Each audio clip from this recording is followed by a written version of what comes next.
Let's review the last deck that I drafted in Limited for Lost Caverns of Ixalan. Start with the lands. We're going to go through the three first cards I got, so the rares and mythics, and then kind of talk through this deck. So to start, we had 1, 2, 3, 4, 5, 6, 7, 8, 9, 10 islands. Then 1, 2, 3, 4, 5, 6, 7 swamps. So we were definitely going a blue-black, and the goal was to try to have a descend deck here. So let's put these aside. I always go with 17 different lands in Limited. Sometimes, I feel like that is a good strategy. This was the first card I got. And the biggest mistake that I'm making right now in Limited is whatever I get first, I just roll with. So Preacher of the Schism, Death Touch, and whenever it enters the battle, whenever it attacks, people tie for lose life, and if you have, I don't know, it's weird. I didn't fully understand it, and that's a big red flag because I didn't really get the card, so I should not have drafted this.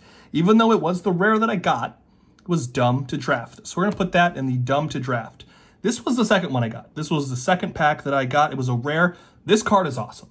I lucked into having this. Whenever I descended, whenever something went into the graveyard from the battlefield, you get a +1/1 counter. And the cool thing was, I'm going to do some exploring with some merfolk in this deck. And the map token, my local game store employee clarified with me, the map token, when you do tap it to explore, it hits the graveyard, doesn't count towards extend, but it does count and then explodes. So when I did explore, this was sweet. That was a good card. This card, I thought, okay, sweet. I'm going to mill a ton of cards. We're going to hit the graveyard. I never got the descend date on this one. Really, really bad. Not great gameplay on this one. Another bad one. Now we're going to go into some other ones. We wanted to do some artifacts. We wanted to then sack these artifacts. Not that good.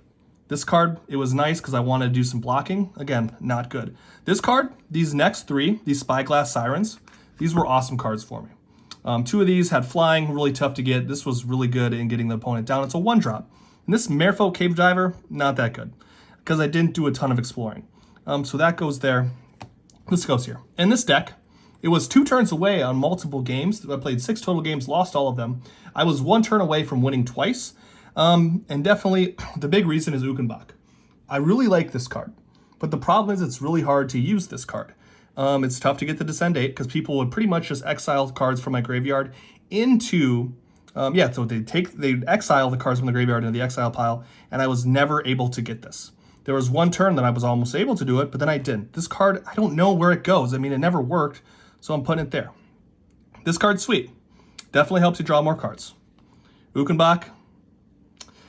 Ukenbach. You. Not that great. This card, I love this card.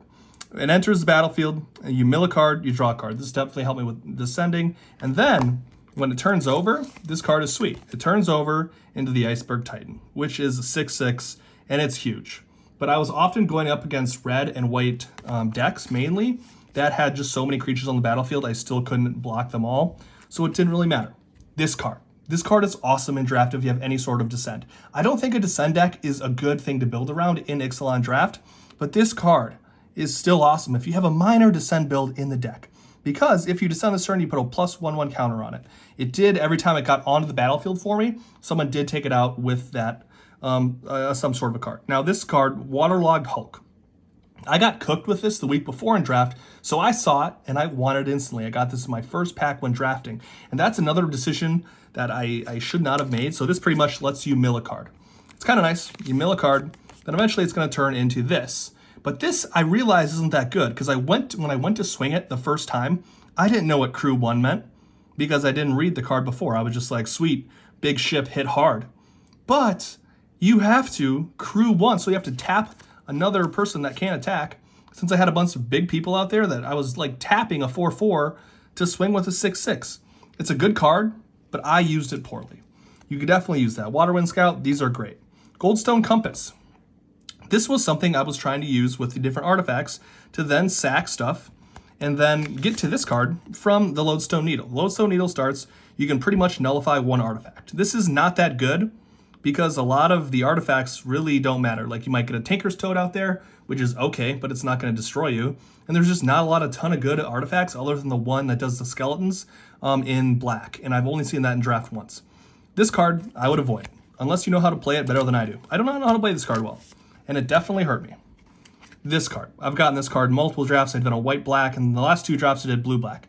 This card, not that good. You pretty much have to take something off the battlefield just to get a 1/1 counter, and it does gain menace, which is nice, but I never had enough people on the battlefield to make it work. If you have a white deck with a ton of tokens and a ton of gnomes out there, it can work. In blue-black, not going to work.